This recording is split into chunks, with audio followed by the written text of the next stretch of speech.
Time and again, I tell you that it's so easy to write family stories if you start with a document. In other videos, I have told you that it doesn't matter really what document you start with, but in the writing challenges, I am coming in essentially blind. I know very little to nothing about the individuals that people send me their documents for. They send me a link to their ancestor profile, and then I turn it into a story, a draft. I will assign homework for the participants to take what I start with and then implement it into their stories. But I love the challenge of various records around the world and to see what I can do to write them into a story draft. Howdy. Welcome to the Write Your Family History channel. My name is Devon Noel Lee, a published family history author who wants you to learn how to quickly write non-boring family histories to share your legacy with your loved ones. You don't have to be a trained author to write a family history, so join me as I teach you how to turn names, dates, and places into enjoyable narratives. So today's writing challenge comes from longtime family history fanatics fan and Write Your Family History fan as well, and his name is Ken Crawford. And he sent me a passenger list for the ship Erbo. Something I need to talk about is that I will probably butcher most of the names, which is why I have a video about does your family history need pronunciation guides? Yes, they typically do, especially if you're using cross-languages situations. Now, the Erbo ship contains a number of French individuals who then migrate to Galveston, Texas. But I didn't live in French locations. I don't have French Canadian ancestors.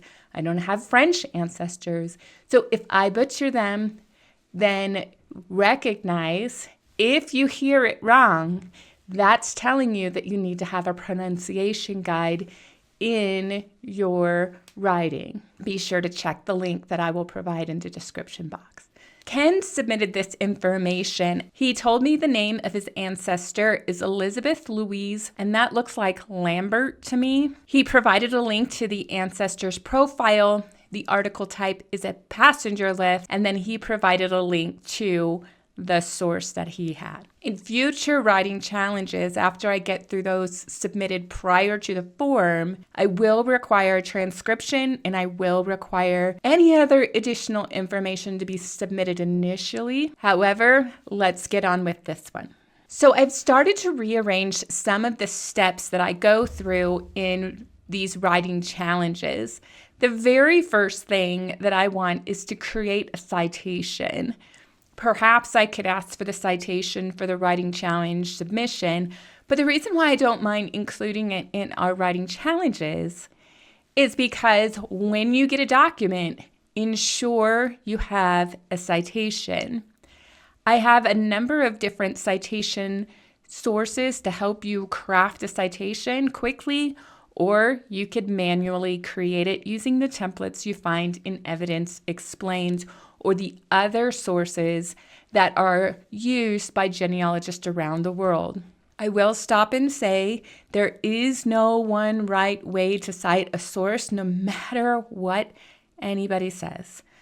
The only thing that matters is that you are consistent in the story that you write. Don't mix source citation styles.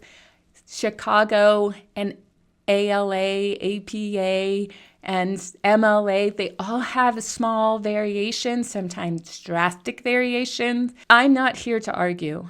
All I'm saying is pick one style and be consistent, but don't tell someone there's only one correct way to cite a source. I decided to use ChatGPT to write a source citation. I had this prompt craft a citation using the Evidence Explained style for the following information about a digitized book. The passenger list, a little side note for a moment, Ken shared with me one page from the source, and later he told me what the actual book was, so that's way I can cite the book.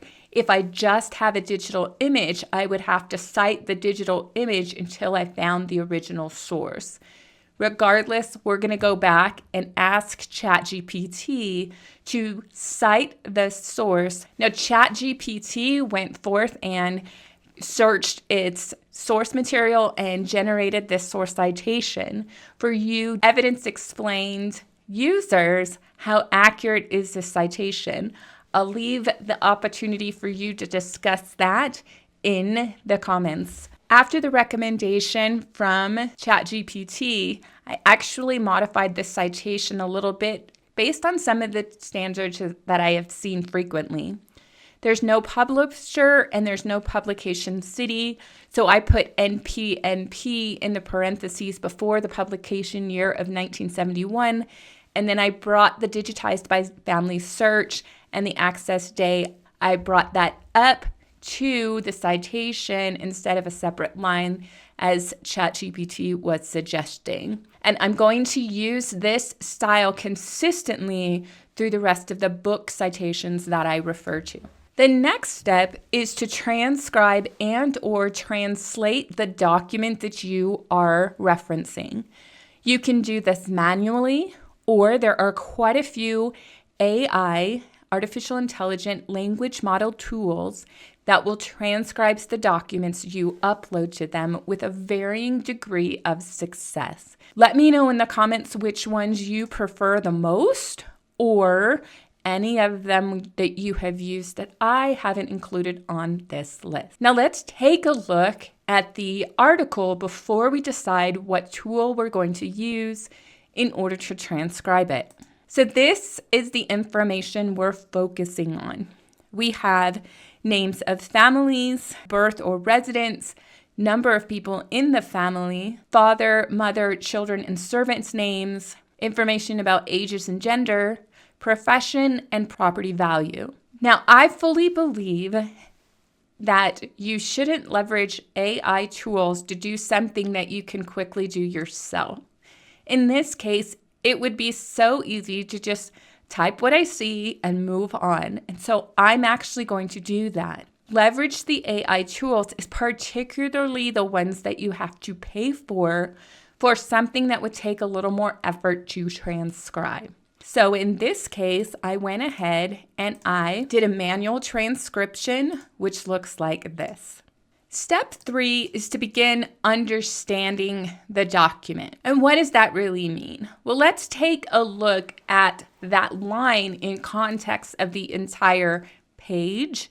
And then eventually you want to do the entire book. So what are some of the things that you notice when you look at the document? I can see that this is a transcribed portion of a passenger list, and it was created by the compilers in 1971. This is not an original record. So the question you should be asking yourself is, do the originals upon which this book was based have additional information that the compiler did not include? In this document, the travelers are grouped by family, and it provides a residence column and birth column.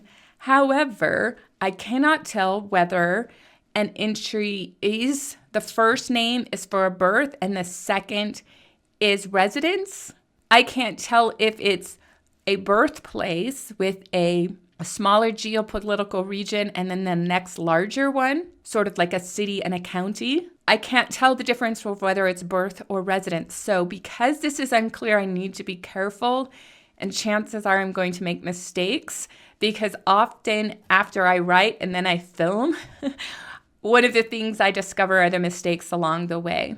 But that is why I give the homework to the original submitter, and they, based on the research that they have done, can make corrections to any factual inaccuracies I say.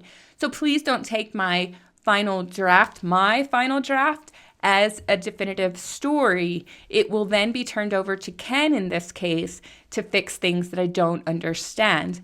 However, I bring this to your attention because this is part of understanding the documents in which you're trying to process. Again, I just want to stress, because this is a transcription, it's a derivative source. If you're using the evidence explains analysis model, we want to make mention of that or note of that as we're processing the document. And then we want to see if we can get to the actual source to see if there are any mistakes in this record or if there's any extra details we're overlooking. Now, if I didn't really understand the document, in this case, it's a passenger record. I've seen those before. But if you had a document that was unfamiliar to you, or if you wanted to learn more about the collection creation, then you can start looking for any information. Perhaps this was on Ancestry, and it was in a collection on Ancestry, and you know how they give you source information? I would highly recommend you look at that. Sometimes you can now use some AI tools to do a quest to learn more about the record. However, it's often been said, don't use AI language model tools for a Google search. And so in that case, you might go and do a Google search to learn more about the passenger records or whatever record collection you have. Now, the next thing I'm going to suggest is we're going to look at this entire document. Because we're trying to write a story is good when it has additional characters beyond just the main people in your family tree. So, one of the differences when you're writing a story and looking at your documents, particularly one that deals with a group of individuals, you'll want to gather some of the details about these individuals and who are the types of people around your ancestor. And then what you will do is take those details and provide setting into your story. So I pulled out some information in which the other people on the ship, I found two that were from the Romand Meuse area. There was a 60-year-old woman, and then her name was daughter of Gender, and she was a farmer from Vaberel. There was another female on this page who is about the same age as Elizabeth, and her name is Hortense. And I include that not necessarily because I'm saying that Elizabeth and Hortense got along, but when you're on a ship and you're 7 years old, what are you going to try to do? Sit by your parents in a room and not do anything? Sit by your parents in a large holding cell of passengers in the bunks and not do anything? If you've been around children, they're going to seek out people their same age and try to entertain themselves together to give their parents a break and to break up the monotony of this journey.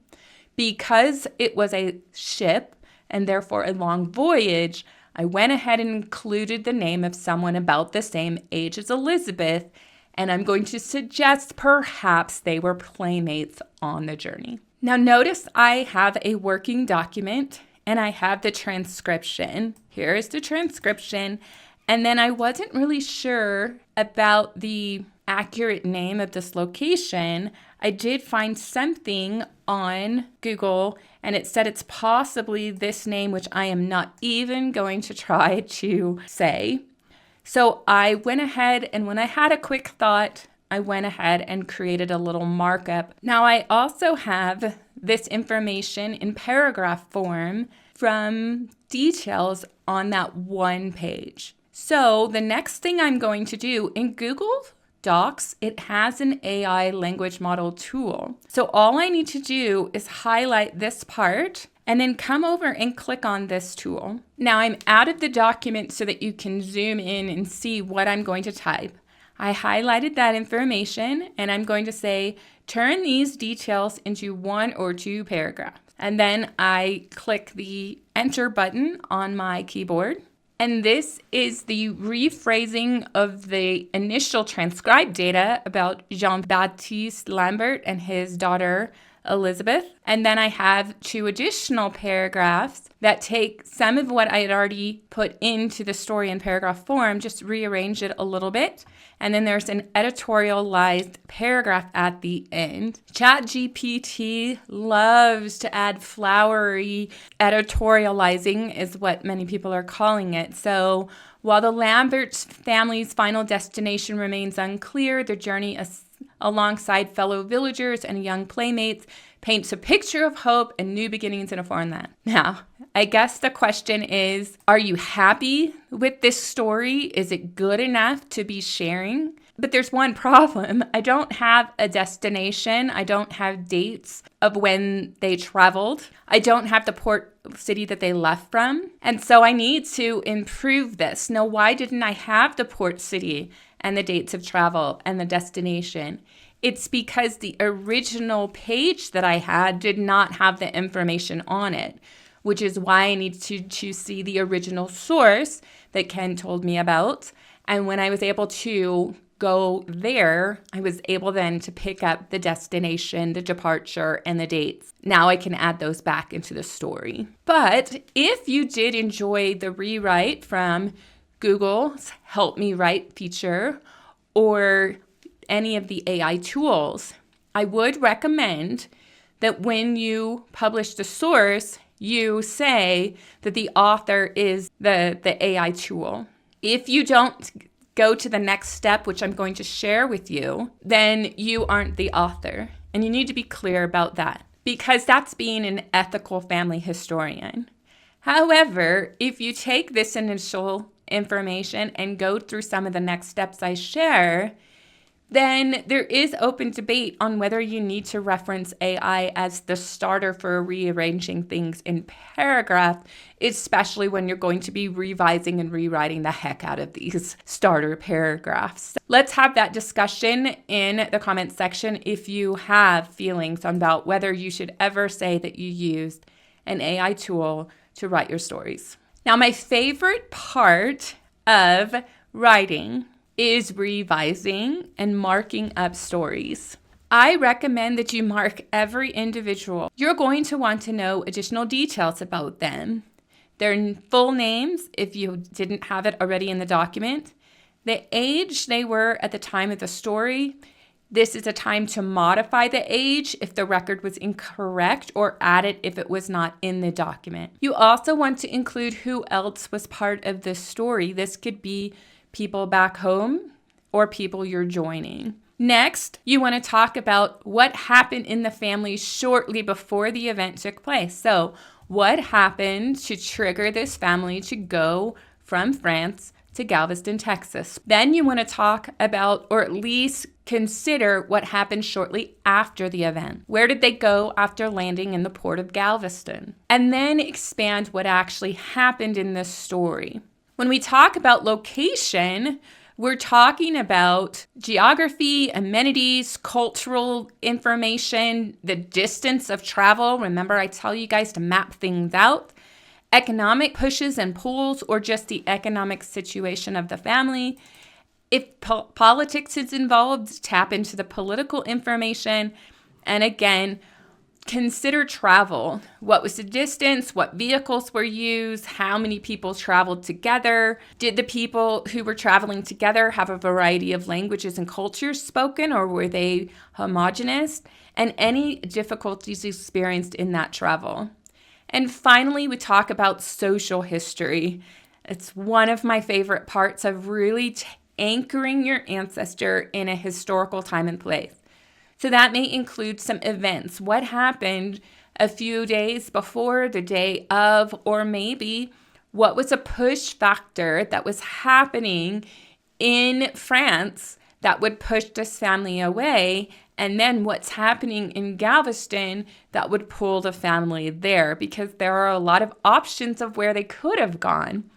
What was pulling them to Galveston or Texas in general? What you include depends on what event you're writing about and the details you know about that person. But having a general overview of the details you could include into the story is crucial. So let's go through and talk about how I marked up this record. The first thing was Jean-Baptiste Lambert. Of course, pronunciation. I make it right here. Pronunciation for names and places are important. That's from my reminder that I need to decide whether I'm going to put this in or not, because I might be butchering this gentleman's name. When I have this side note over here, I want to know who were his parents and who did he leave behind in France. I'm not going to stop and research right now. I'm just marking up the document. I still have this location, and then I have that list of social history and location history to remind me of things that I want to look at. So then I always have that cheat sheet with me. They embarked on a journey. Okay, since it's an event,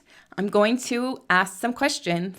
What's the distance from the village in which he lived and possibly was born to the port? Right now, I don't know what port he left from. The distance from the port to the final destination. What was the final destination?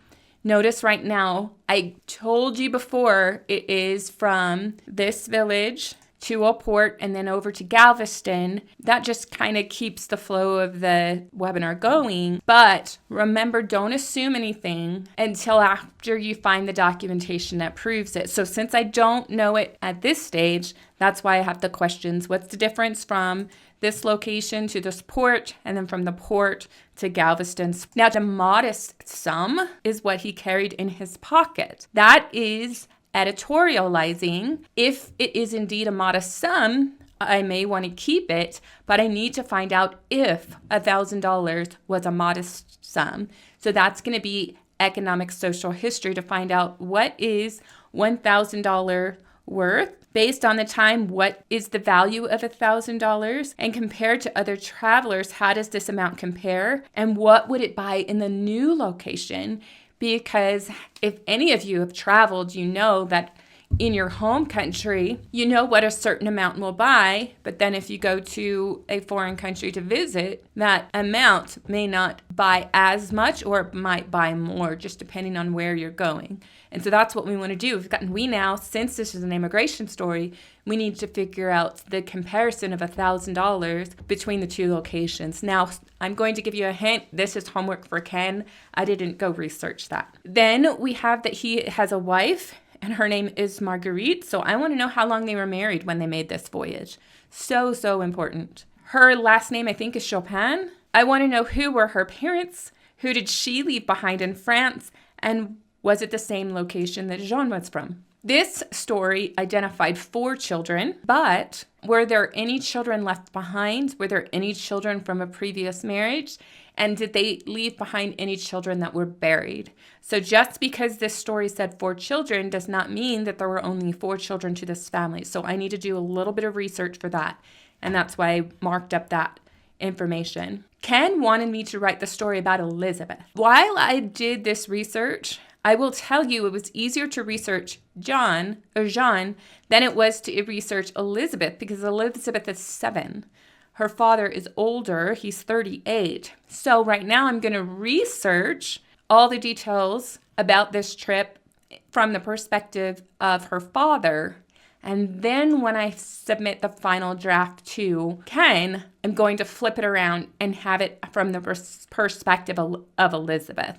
So stick around, because you're going to see how that changes later. Some other markups that I have. I don't know why this person's name was daughter of rather than an actual first name. However, I'm not French, and so I don't understand if this is a common cultural practice. So I'm going to highlight that to see if I can figure out the purpose of referring to her, and she's 60, as a daughter of this person rather than by her name. So that's definitely something to highlight. When in doubt, mark it up and research it further. I also have this location, and I want to know where is it, and could this have been a possible neighbor to the family in question. Now, while I only added Hortense to suggest a possible playmate for Elizabeth on this voyage, I might take a few moments to see if I could figure out where she's from and where she went after the journey. just because you could say, oh, they didn't know each other before because they're from villages multiple hundreds of miles apart. They were together for a journey of however many days, and then when they left, they didn't see each other again. But would Elizabeth have missed her playmates on the ship? Because remember, she's 7. It could be fun to research her. Now, final destination is unclear. That's only because this page did not have the final destination. And then here is the editorializing that is happening. I have to make a decision of whether I want to keep that in or not. Finally, remember I said social history, push and pull factors, economic. This little note is to remind me I haven't fully done the social context, so I need to do it later. And then I have my list of prompts to research so that everything is in one location. Once you have created that first draft and marked it up, the next step is to do some research to see what information you can find and then add into the draft. So you draft, you come up with questions, then you research, then you draft, you come up with questions and research. Now, sometimes you may just draft, research, and then draft at the end, which is something I tended to do. I just kept dumping the details that I found into this template document draft, whatever you want to call it. But you can do it both ways. You can find answers to questions, rewrite the story, and then say, what else is missing? Or you can just keep gathering information, revise it at the end, and then before you're ready to release it into the world, you can say what else is missing. Ken originally submitted the link to Elizabeth's profile on Ancestry, and now I can use this to research family context. I can look at additional sources he's gathered, because the point of the first document is to set the foundation and then you bring the other documents in. As I go through, this is how I came to assume that she was born in this location, of which I cannot say. I zoomed in a little bit to make it more clear. Now, if I'm citing all the sources in the document, I could grab the birth, marriage, and death record, the mortality schedules, and the passenger list and put those in. I'm actually going to recommend that Ken do all the final citations for me, just because it's the purpose of a writing challenge is not for me to write the whole thing as if I was a ghostwriter, but to start Ken off in the right direction and teach you guys what to do. So as I go through and I want to prove that she was 7 during this journey, I would come here, look at the birth, and capture the sources. I'm looking through here even further, and we have a departure date of November 2nd, 1842 at Havre de Grace, or Havre de Grace. I'm wondering if this is Le Havre, because we always talk about Le Havre, France being a major port. That's another question to research. And it says that they were aboard the ship Ebro.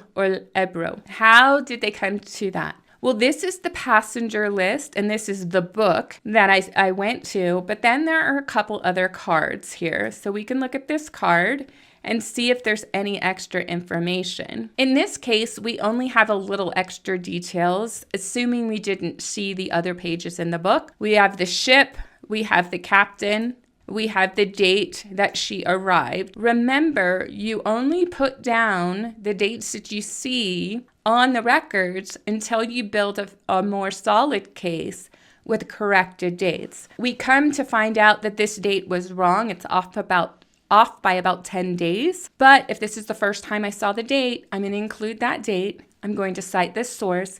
And then when I find the new corrected date, I will correct the date, cite the source, and make a note of why I chose that date rather than this one. There was a second Texas Index card collection entry, and this one actually is for her father, and it has this key or this clue, Castro colony. It sounds like, given the date of 1842, that perhaps this family was part of the Castro colony settlement. She has some information about her dad, but we have a departure date of November 1842, and then that goes with the arrival date of January 1843, but we could calculate the date of how long this trip took place now, or we can wait until we have all the sources and then calculate the final distance of this journey instead of doing it multiple times. I'll leave that decision up to you. Now, we have some other sources here. What happened after Elizabeth arrived? Well, it looks like she has a brother who was born in 1845, and then another born in 1846. So we might include that into the story. I chose not to because I really wanted to focus on the journey and then see if that Castro colony played into the family story. I have a residence of 1848, and she's marrying in 1848 at the age of 18. Now, if you notice, we have a problem. According to the birth dates found in this profile, she should have been about 12 when she made this journey, but that passenger list said she was 7. So I might have to go and revise that. For now, I'm just going to go as if she was 7, and I didn't make that connection. I'll leave that for Ken to figure out later. So that might mean that we have to take Hortense out if she does turn out to be 12 rather than 7, and I would look for other passengers that are around 12 and follow the research process for Hortense at that age. In your research, you often gather a lot of other records and documents, and that was the case for this profile. I noticed that there was an entry for the Castro colony information. It was from the State Historical Association, and there was some information here. Now, I could go and capture this information, put it into that preliminary document, and then incorporate it into the story. There was another entry for the founding of Castroville, and that was included on this profile as well. And so I could extract some details that would make it interesting should I find out that Elizabeth and her family were part of that Castro colony settlement program. So once again, I'm going to start marking up the record. Notice I still have the same markups before. I'm not going to get rid of those markups until I process them. But since on the profile there's a different name, I'm going to put this in brackets beside the one I had used, or I could put it as a markup with the comment section on the side. But I really want this to jump out at me, so I put it in brackets and I made it red to say, hey, which one should I really be using? Which one is historically accurate? Here's the information that I extracted from those Texas index card collections, as well as the ship index that suggests that they arrived in 16 of January, 1843. However, if you remember, there is this note, probably a typo on the date, as the rest of the family's arrival on the 6th on the same ship. Ships didn't travel fast back then to go back and arrive 10 days later. So the researcher is saying, hey, on her card, it says the 16th, but everybody else in the ship said the 6th. So what should we do? We should go and we should validate that to be true. If it's your note, you can go ahead and proceed. It's not my note, so I left it as the 16th, and I came back later after I did the research, and sure enough, it was the 6th. I haven't changed anything here, but based on those suggestions from the profile, the gallery, I did start extracting some of the Castro colony information so that I have it here. I'm not sure what I'm going to do with it yet, but at least it's a start. Before we continue, if I have given you value during this video, please click the like button and subscribe. Then I would really love it if you would leave a comment or a question or other thoughts. My favorite part of doing the Write Your Family History channel is reading your comments and getting to know your challenges and hopefully motivating you to write those stories. Once I started extracting some of that information for the Castro colony, I started doing a little more research. And as I learned more about Castro colony and then compared it to Jean's timeline, I started having some doubt. If we look at Jean's timeline, we notice something rather interesting. He marries in 1840, but in 1841, he's in Galveston, Texas. And this is the Republic of Texas at that time. And he owns a lot worth $200 and he's paying taxes on it. There's another source that says that he arrived in 1841. Now, that is fantastic details to add to Elizabeth's stories because when she's making this journey, we could allude to the fact that her father had already been there a year before and had come home to get them and bring them out. That would be a detail we want to include. So once again, we have that departure of 1842. Now, remember I told you it's important to go to the original source? In the book that was created, there wasn't a lot of details about the original sources, but there was some information about the ship and the voyage. It said that L'Ebro, okay, so now we have a variation on the ship name, and it was inconsistent how this ship was referred to in the book. So I went ahead and put the L. Let me know, French speakers, if the L should be there or not. It said the captain was Perry, and so I wrote a note. Sometimes he's referred to E. Perry in the book and sometimes L. Perry. And then I also want to know what is the correct ship name. So I went ahead and did that mark. So there was an entry in the book that gave me all of this information. So I copied it word from word, and then I do have the source. The source was really blurred, so that's why I have my attempt at reading the blurry last name, and I put spelling, I'm uncertain, and then the details that I did see about the actual record. I did find it online at the Internet Archive, so I made the correction. I'll fix it later, and then I have a link. I'll fix it later. But in the book, I now have a copy that talks about the journey, a long, tedious trip of 75 days. All were French except the Conrad and Wilkes family. I believe it was many of them, I think that was a typo of mine, were really German, but all spoke France, being Alsatians. I talked about on New Year's Day, the good ship landed. Well, that conflicts with the other date of January 6th, so I need more records.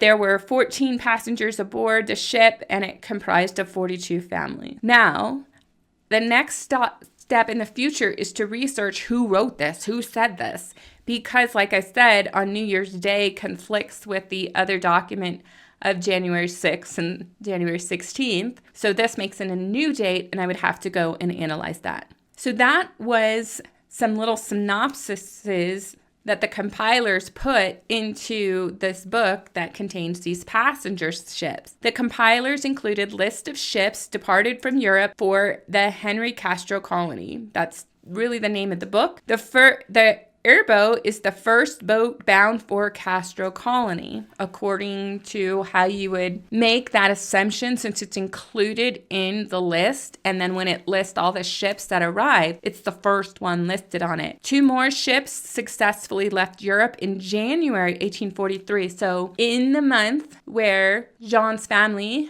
arrived in Texas, 2 more ships left France, and then they arrived with 64 and 49 passengers respectively. If it is accurate, I'm going to highlight this. If the airboat is bound for the Castro colony, this is the largest groups of settlers to be on a ship until 1844. I also decided I wanted those character context. There was another family that was from the same location as Jean and Elizabeth, and so I went ahead and captured their names. It's entirely possible that they knew each other. If this location is rather small, I still need to do the historical information. I'm actually going to pass that on to Ken, but I included people from the same village. Now, there were some other people living in this county or parish, and they're from, that looks like Reveille to me. That's how you spell the mascot for Texas A&M. I could be completely wrong. In French, it may be different. But in Reveille, there's a family of 6, and my curiosity, need to do a little more research, perhaps they also knew each other as well. Now, I also kept processing the information of the ship passengers. Now, how do I do that? I love spreadsheets. And so one of the things I did is I just on family and individual without the names, because I could always go back. I have what I believe to be the birth and the residence, but now I'm doubting myself as I keep looking at the record.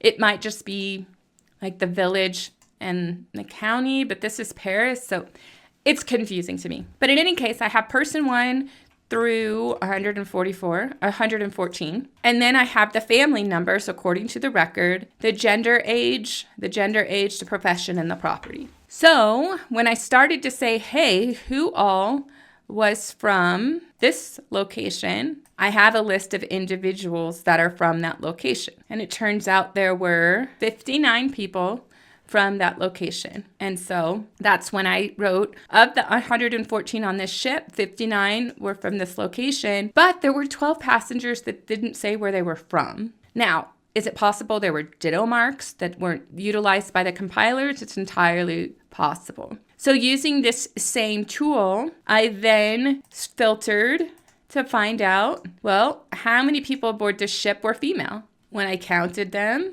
there were 48. So 48, and then I did a filter, or I did a sort of ages and found out 23 were over the age of 20.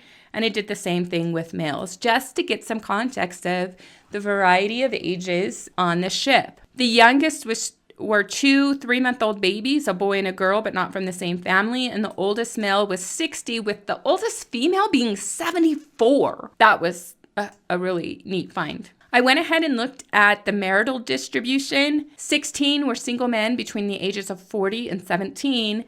And 1 female was traveling alone, and she was 60. So not the 74-year-old female, but the 60-year-old female. I also went and processed the occupations. I won't go through that too much. And the wealth distribution, because I wanted to see where did $1,000 line up in the value that people were carrying. Was he the wealthiest? Was he the poorest? Was he somewhere in the middle?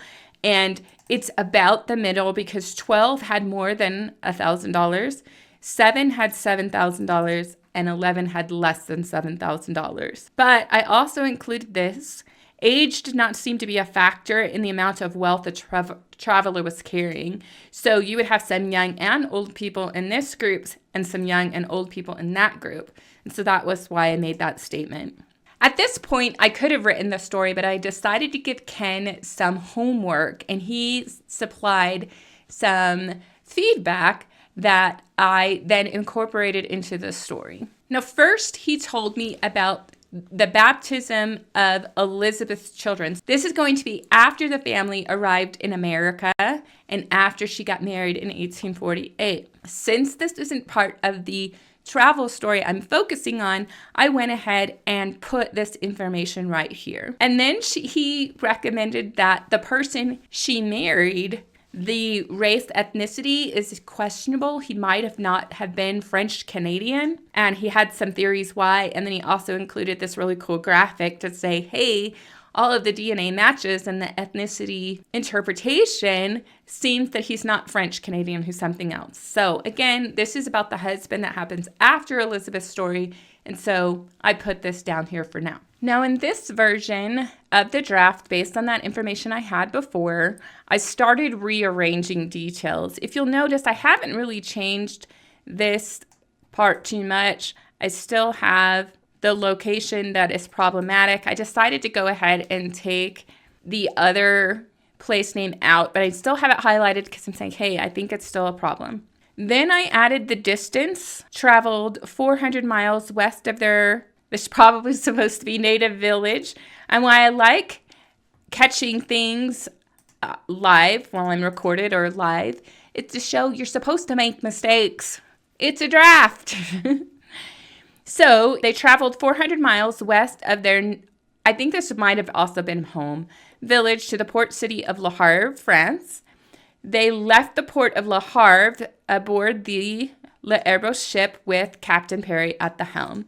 And notice I also included here, if you see, the date they embarked and the day of the week. I love putting the day of the week into the stories. So incorporate that. Now I added a new paragraph into the story. This is me typing. These are my words, okay? I haven't used any tool other than Grammarly to fix some of my errors, such as I need to put a comma there or something's misspelled. John likely spent time telling his family about their new home. Why? Because he had traveled to Galveston in 1841 and started paying taxes. Now, if I was doing the citations, I would do an insert footnote and put the citation for the taxes, but because I often do that at the end of writing, and I'm going to recommend that Ken do that, I didn't put it there, but I did point it out, so I'll let you know that I do cite my sources. In 1842, he returned to France to bring his family across the ocean, and notice I added the familial context. He left behind 2 siblings and no parents in France, as his parents and 2 other siblings were deceased. Marguerite would leave behind 2 siblings, as her parents and 2 other siblings were deceased. I want to make sure. Yeah, Marguerite. I was afraid I made another name mistake. So notice how I'm writing paragraphs. They're not great right now. I'm just trying to paragraphize the details I've discovered. Now, I just know that I want to put others on board the ship. I want to start the story of, hey, they left on this journey, and here's who they left behind, and here's John telling his family about what he had done before, and now I'm going to go into the context of the ship. I've taken that one quote that was found in the book that had the passenger record. I have the source citation for that one. And then I said for 70 days and across over 5,900 nautical miles. There really wasn't a good way to measure that. I asked Google, what's the difference? And it roughly gave me a number that was more than this. So I just went ahead and put this here. And they interacted with their fellow passengers. Here I moved that paragraph about the 2 people from the same town as them. And then I just moved up the details about the other passengers aboard the ship. And I'm able to just have that there ready for revision. I'm still going with Elizabeth's age being 7 with Hortense. And now that I'm looking at the whole ship, there was another young lady who was about 7 or 8. I need to possibly revise that if it turns out she wasn't 7, she was actually 12. So then I talked about arriving in Texas.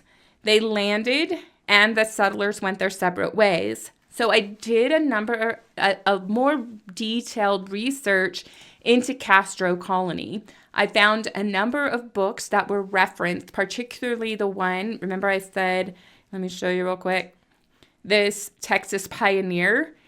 So I went ahead and I looked up the Texas Pioneer book and I discovered who actually had stated that paragraph. It was actually a biography about one of the earlier settlers in Castroville.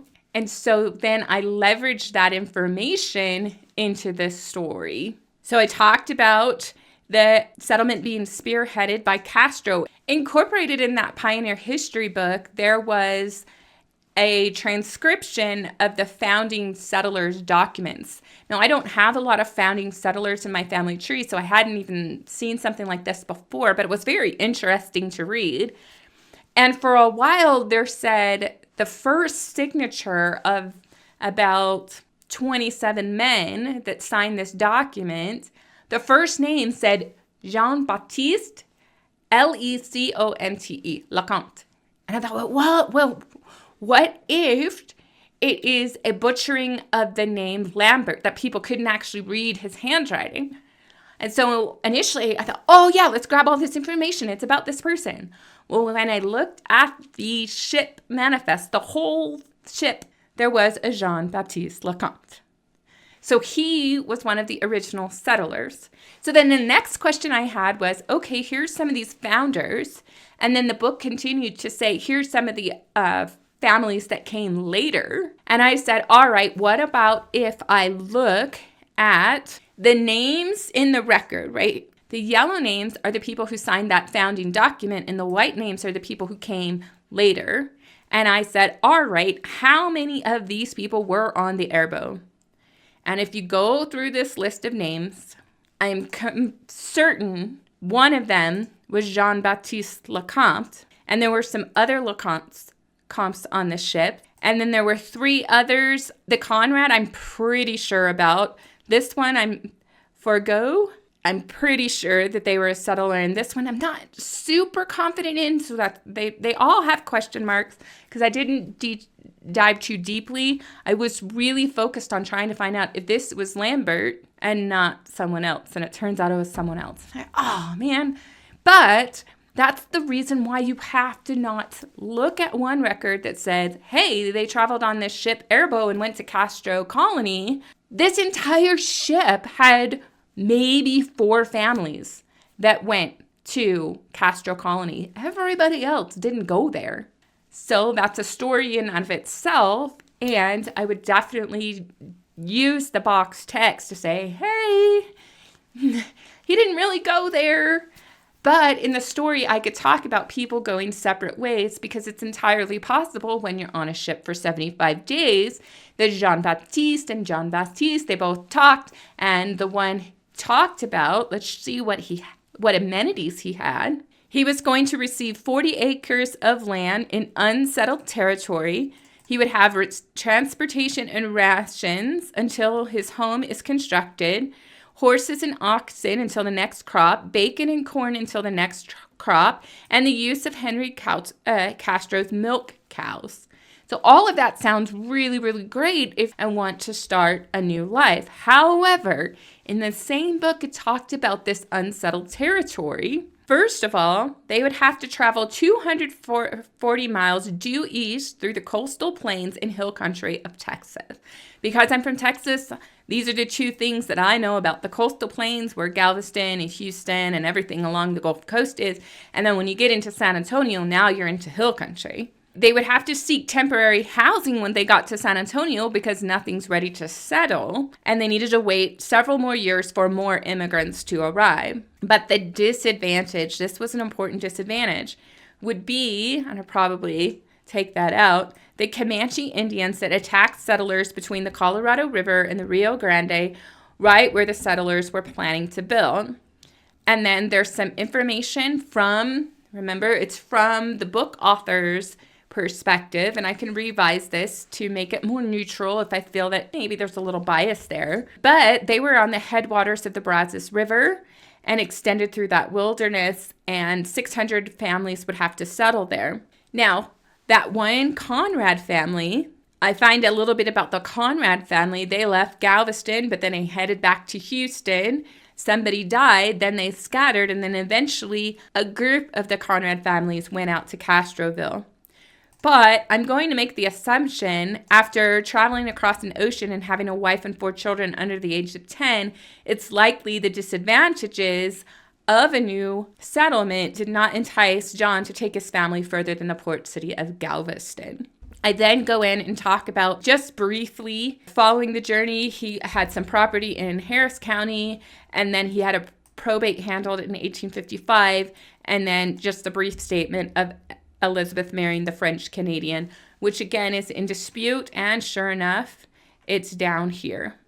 Now, something else that Ken shared with me, and I know I'm going to use it as a box text, but it needs to be rewritten, was he talked about how for a long time Elizabeth's descendants didn't know Jean-Baptiste's family back in France until they found a record where the Lambert name was pronounced differently or written differently, and then he goes on and talks about the various pronunciations and spelling differences, which could cause documents to be written and harder to search. And so I think that's valuable information. I think it needs to be in a box text, but I haven't been able to figure out how the wording should be, so I'm going to leave that up to Ken.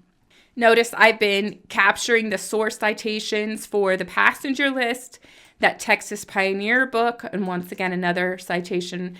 Now, you may say, hey, remember your video with these subsequent citations? Wouldn't this one do better to be short? And hey, it's duplicate 233 and 233. Well, I'm leaving it there so I know which information in my draft goes to which details, because if I start moving things around, I want the source citation to go with it, and then when I'm in the formatting for print phase, then I can do the subsequent citations and I can clarify everything that way. Now at this point, I could turn it over to Ken and say, have a good go, but one of the things I decided to do was say, hey, what would ChatGPT do with this article? So let me show you the prompt. So now you're going to see the prompt I started with, and then some of the details that I added, and then a final look at the draft created. by ChatGPT. So I started by saying you're an experienced family history writer who takes genealogical details and notes and turns them into a cohesive story. Please do not editorialize, although it actually did, and as you revise this text into a narrative about the migration of Elizabeth Lambert to Galveston, Texas, from France. The text below seems to focus on her father, John. Please revise to focus on Elizabeth. Now remember, Ken requested a story about Elizabeth, but I've been researching and gathering everything for the father, Jean. Now, I could go back and revise it and twist it around and focus on Elizabeth, but this is one of the times I thought, hey, let me use AI to start the revision process, and then later I could go revise the heck out of it to make it my own, but I had a little assistance twisting around and refocusing the article, so that's why I included that. I also included some more prompt. I made this pretty darn specific. I talked about the fellow travelers asking to, hey, incorporate these details into the story so it flows. I mentioned that there was this possibility of joining the Henry Castro colony, but then John decided not to. I want to keep Lecomte, Mr. Lecomte, into the story, and so I went ahead and told ChatGPT to do that. And I emphasized, since she was 7, again, I'm going with the 7, she may have heard her father consider the options to go to Castro colony. So that's how I'm trying to say, why are we going to keep Lecomte in there? Because her father might have overheard this. So with this request in mind, are you ready to do the task I want, which is a biographical narrative? ChatGPT said, sure. And so I copied the portions that only focused on travel. I didn't capture the stuff about Castro colony. I didn't capture the stuff about the name variations. I didn't include the stuff about the baptism and minister that baptized Elizabeth's children, and I didn't include the information about her husband. I'm leaving all of that to Ken's hands. I think he will be very capable. So then ChatGPT gave me a story in return, and I put that into Google Docs. Now, I actually would recommend that you put it into Grammarly, and let me show you why. First of all, in Grammarly, I can refine my choices. I'm going to go ahead and just leave my choices as the following: general, domain. I could do casual or creative. I'm just too afraid of the creative. General audience. And I'm doing neutral formality. I don't want to be completely informal, and I definitely don't want to be formal. So I'm going to set those goals. And then what you can see here in Grammarly is I have the story that ChatGPT created. There are some syntax errors. There's a possible spelling that is inaccurate. I would have to go back and look at the document. But one of the things I like is there is this check for AI text or plagiarism. So what we're going to do now is we're going to run that tool. Grammarly will highlight some sentences that you might need to go and revise. When you revise them, it will say it will definitely go away, or often it will go away. However, sometimes the sentences are what you would have written yourself. This sentence is incredibly generic. In November 1842, 7-year-old Elizabeth Lambert embarked on a life-changing journey from her home in France to the distant shores of Texas. I think I could actually write something like that, but if you want to change up the sentence order or change up some of the nouns and verbs used in order to make it less AI, then go through it. But also, Elizabeth's Journey to America, it's a title. We're talking about Elizabeth's Journey to America. So sometimes the AI voice tools are kind of ridiculous, but there's an entire paragraph that seems to suggest it was written by AI. If you go and you revise the word usage, the order of information, and as soon as you start adding additional details, the things I tell you about marking up, because this draft isn't finished. It's just rewritten, and now we need to go back and double check those questions that I have in that first draft of the markup and go through that. Once you start changing things around, it's not AI anymore. I am going to turn this draft over to Ken, plus the file that had all the markup questions, because I don't want him to lose those. And when he's finished, hopefully he'll come back and share his final draft. But it is amazing what you can do with a document and turn it into a story when you know to mark it up and then do some research. I haven't even done the details about social context of why would they have left France, what's happening. There is a tease that they're moving into the Republic of Texas. So I need to tell you what's happening with Galveston, what's happening with the republics of Texas, how soon until it's no longer the Republic of Texas and Texas becomes a state in the United States. There's so much that can go into this story. Again, there's the suggestion of the baptism of the children of Elizabeth, the marriage of the French-Canadian, not French-Canadian. There's plenty of directions to go, and I recommend you use the AI just to revise things, to make it flow a little bit better. It often will strip out details. You're like, hey, wait, I really wanted that in there. Go ahead and add it back in there, and you are leveraging the suggestions from AI on how to format it, how to put it back into your story. If you have any questions about what I did in this process, if you have any comments, let me know in the comment section below. Thank you so much for watching this writing challenge. I have quite a few challenges left to process before I accept new ones. So wait for the opening of a new writing challenge for you, and I might select it in the future. Until next time. Remember to like the video, leave a comment, and subscribe on your way out. Then go write your family history.